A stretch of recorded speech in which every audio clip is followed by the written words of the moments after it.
Hi, this is Jimmie Thompson, your broker, consultant, and collaborator the next time you buy, sell, or invest in real estate.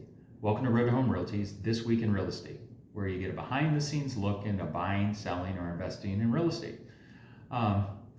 People are often surprised when someone pays cash for a home. They often wonder how a buyer would come up with that kind of money, especially luxury properties that cost $1 million or more.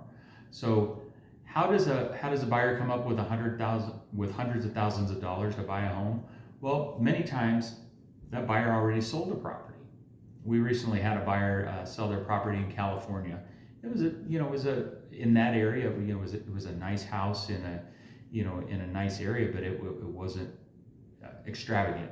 And well, they were able to come here and buy a house that was much nicer than their California house, and it costs a lot less. So they got a much bigger, better house for less money. So where else could someone find that kind of coin to buy a property like that? Well, sometimes people sell businesses, or they choose to buy a second home or a primary residence with some funds from a business. Of course, there's always inheritances and lottery winners, but I haven't had any lottery winners as clients yet, and I hope to be maybe my first lottery winner client myself. The advantage of buying a home cash for a buyer is they often get a better deal because they can close quicker.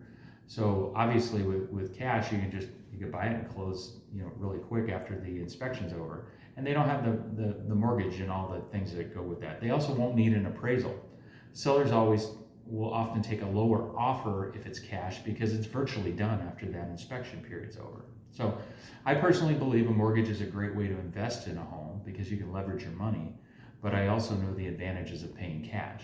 So if you're a buyer and would like to run by your personal situation with me on how to handle it, I would love to help, point you in the right direction, and give you some good advice. My phone number is 602-541-5885.